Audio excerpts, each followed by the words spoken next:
ಮೊದಲನೇ core committee ಸಭೆ ಮೊನ್ನೆ ನಡೀತು. ಹೌದು ಸರ್. ನೋಡಿದ್ರು ನಾವೆಲ್ಲ ಫೋಟೋಸ್. ಹೌದು.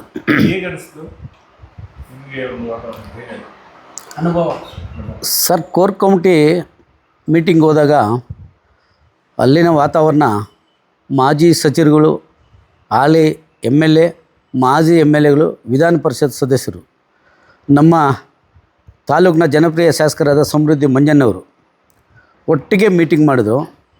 ಆ ಮೀಟಿಂಗಲ್ಲಿ ಚರ್ಚೆ ಆದಾಗ ಅನೇಕ ವಿಚಾರಗಳು ಚರ್ಚೆ ಆಯಿತು. ಅದನ್ನು ಕಂಡು ನಮಗೂ ತುಂಬ ಸಂತೋಷ ಆಯಿತು. ಇಂಥ ಅವಕಾಶ ನಮಗೂ ಸಿಕ್ಕಿದೆ. ಪಕ್ಷ ಸಂಘಟನೆ ಮಾಡಬೇಕಂದ್ರೆ ಅನೇಕ ಅನುಭವಿಸ್ರಿದ್ರು ಇಲ್ಲಿ. MLAಗಳು, ಹಿರಿಯರು, ದೊಡ್ಡವರು, ಕೋರ್ ಕಮಿಟಿ ಸದಸ್ಯರುಗಳು ಎಲ್ಲರೂ ಇದ್ದಾಗ ಚರ್ಚೆ ಮಾಡ್ತಾ ಇರುವಾಗ ನಾವು ಕೇಳಿಸ್ಕೊಂಡು ಅದೆಲ್ಲನೂ ಪಕ್ಷ ಸಂಘಟನೆ ಮಾಡಬೇಕಂದ್ರೆ ನಾವು ಇನ್ನೂ ಬೇಕಾದಷ್ಟು ತಿಳ್ಕೊಳ್ಳೋವಂಥದ್ದಿದೆ. ಮುಂದಿನ ದಿನಗಳಲ್ಲಿ ನಾವು ತಿಳ್ಕೊಂಡು ಪಕ್ಷ ಸಂಘಟನೆ ಮಾಡಬೇಕು ಅಂತ ನನಗೂ ಮನಸ್ಸು ಬಂತು. ನಾವು ಕೆಲವೊಂದು ಜಿಲ್ಲೆಗಳಿಗೆ ನೀವು ನಿಮ್ಮ ಮಾರ್ಗದರ್ಶನ ನಮಗೆ ಬೇಕು, ಅಲ್ಲಿ ನೀವು ಪಕ್ಷ ಸಂಘಟನೆ ಮಾಡಬೇಕು ಅಂತ ನಮಗೂ ಅಲ್ಲಿನ ಸದಸ್ಯರುಗಳು, ಅಧ್ಯಕ್ಷರು ನಮ್ಮ ಗಮನಕ್ಕೆ ತಂದಿದ್ದರು. ಆದರೂ ನಾವು ಪಕ್ಷಾತೀತವಾಗಿ ಯಾವುದೇ ಜಾತಿ ಭೇದ ಇಲ್ಲದೆ ಪಕ್ಷ ಸಂಘಟನೆ ಮಾಡ್ತೀನಿ ಅಂತ ನಾನು ಅಧ್ಯಕ್ಷರು ಹೇಳಿದಾಗ ಅವ್ರಿಗೂ ನನ್ನ ಮನವಿಯನ್ನು ಮಾಡ್ಕೊಂಡಿದ್ದೀನಿ. ಅಲ್ಲಿ ವಾತಾವರಣ ಯಾವ ರೀತಿ? ನಾನು ಅಲ್ಲಿಗೆ ನೋಡಿದ್ರೆ ವಾತಾವರಣ ಒಳ್ಳೆಯ ವಾತಾವರಣ ಇತ್ತು. ಮುಂದೆ ಪಕ್ಷಕ್ಕೆ ಅಧಿಕಾರ ಬರುತ್ತೆ, ನಾವು ಅದಕ್ಕೆ ಪ್ರಯತ್ನ ಮಾಡಬೇಕು. ನಮ್ಮ ತಾಲೂಕಿನ ಎಲ್ಲ ಮುಖಂಡರುಗಳು, ನಮ್ಮ ಹಿರಿಯರು, ನಮ್ಮ ತಾಲೂಕಿನ ಅಧ್ಯಕ್ಷರಾದ ನಮ್ಮ ಕಾಡೇಲನ್ನ ನಾಗರಾಜಣ್ಣ ಇರ್ಬೋದು, ಭಾರಿ ಹಿರಿಯರು, ನಮ್ಮ ಪಶ್ಚಿಮ ಭಾಗದ ಕೋಮಲ್ ನಿರ್ದೇಶಕರಾದ ನಮ್ಮ ಶ್ಯಾಮೇಗೌಡನವರು, JDS ಪಕ್ಷದ ವಕ್ತಾರರಾದ ನಮ್ಮ ವಕೀಲರು ಸಾಹೇಬರು ಶ್ರೀನಿವಾಸ ರೆಡ್ಡಣ್ಣವರು, ನಮ್ಮ ರಘುಪತಣ್ಣವರು, ಇನ್ನೂ ಅನೇಕ ಮುಖಂಡರುಗಳಿದ್ದಾರೆ. ನಮ್ಮ ತಾಲೂಕಿನ ಅನೇಕ ಜನ ಇದ್ದಾರೆ. ಎಲ್ಲರನ್ನೂ ವಿಶ್ವಾಸಕ್ಕೆ ತಗೊಂಡು ಪಕ್ಷ ಸಂಘಟನೆ ಮಾಡಿ ನಾವು ಮುಂದೆ ಪಕ್ಷ ಅಧಿಕಾರಕ್ಕೆ ಬರೋಕ್ಕೆ ಪ್ರಯತ್ನ ಮಾಡ್ತೀನಿ ಅಂತ ತಮ್ಮ ಮುಖಾಂತರ ತಿಳಿಸ್ತಾ ಇದ್ದೀವಿ. ಚರ್ಚೆ ಪಕ್ಷ ಸಂಘಟನೆ ಚರ್ಚೆ ಆಯಿತು. ಹೆಂಗೆ ಮಾಡಬೇಕು, ಬೇರೆ ಏನು ನಡೆದಿದೆ. ಈಗ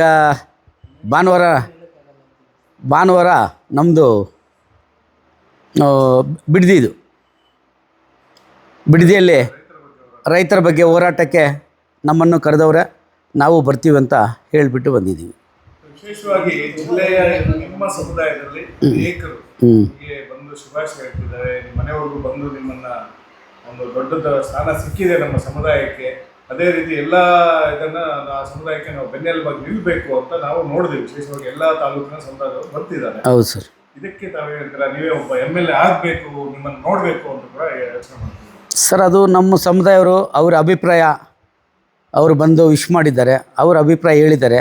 ಮುಂದಿನ ದಿನಗಳಲ್ಲಿ ನೋಡೋಣ. ಅದು ಜನ ನಮ್ಮ ತಾಲೂಕಿನಿರ್ಬೋದು, ಜಿಲ್ಲೆಯವರಾಗಿರ್ಬೋದು, ನಮ್ಮ ಮೇಲೆ ಇರುವ ವಿಶ್ವಾಸವನ್ನು ಅದನ್ನು ನಾವು ತಳ್ಳಾಕಿಲ್ಲ.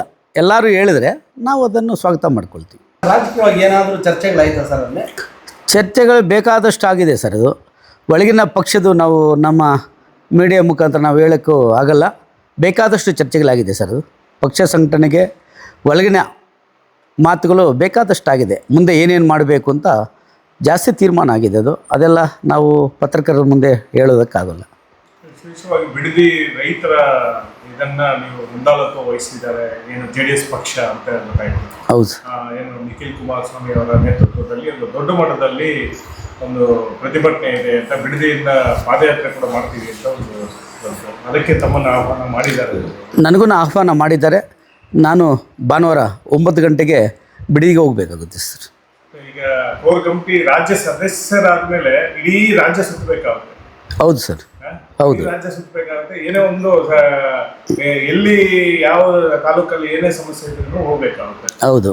ಅದಕ್ಕೆ ಬಗೆಹರಿಸಕ್ಕೆ ನಿಮ್ಮ ಕಲ್ಪನೆ ಹೇಗಿರುತ್ತೆ? ನಿಮಗೆ ಆ ಥರ ಏನಪ್ಪ ರಾಜ್ಯ ಎಲ್ಲ ಸುತ್ತಬೇಕಾ ಅನ್ನೋದಕ್ಕೆ ನಿಮಗೆ ಇದು ನನಗೇನು ಆ ಥರ ಅನಿಸಿಲ್ಲ. ಹೋಗಬೇಕು ಅಂತ ನಾವು ಖುಷಿ ಹೇಳಿದ್ದೀವಿ. ಪಕ್ಷ ಹೌದು, ಪಕ್ಷ ಕರೆ ಕಟ್ಟರೆ ಸಂಘಟನೆ ಮಾಡೋಕ್ಕೆ ನಾನು ಓಡಾಡ್ತೀನಿ ಸರ್. ಮುಂದಿನ ಹೇಗಿರ್ಬೋದು ಸರ್? ಜಿಲ್ಲಾ ಪಂಚಾಯತ್, ಗ್ರಾಮ ಪಂಚಾಯತಿ, ನಗರಸಭೆ ಈಗ ಜವಾಬ್ದಾರಿ ಕೊಟ್ಟಿದ್ದಾರೆ. ನಾವು ಎಲ್ಲರ ಹತ್ರನೂ ಮಾತಾಡಿ ನಮ್ಮ ತಾಲೂಕಿನಲ್ಲಿ ಕಾರ್ಯಕರ್ತರು, ಲೀಡ್ರು, ಹಿರಿಯರು, ಕಿರಿಯರು, ಮುಖಂಡರುಗಳು, ಅಧ್ಯಕ್ಷರುಗಳು ಎಲ್ಲರೂ ಇದ್ದಾರೆ. ಎಲ್ಲರ ಹತ್ರ ಚರ್ಚೆ ಮಾಡಿ ನಾವು ನಮ್ಮ ಜನಪ್ರಿಯ ಶಾಸಕರು ಸಮೃದ್ಧಿ ಮಂಜಣ್ಣವರು ಕೂತ್ಕೊಂಡು ಮಾತಾಡಿ ಪಕ್ಷ ಸಂಘಟನೆಗೆ ಒತ್ತು ನೀಡಿದ್ದೀವಿ.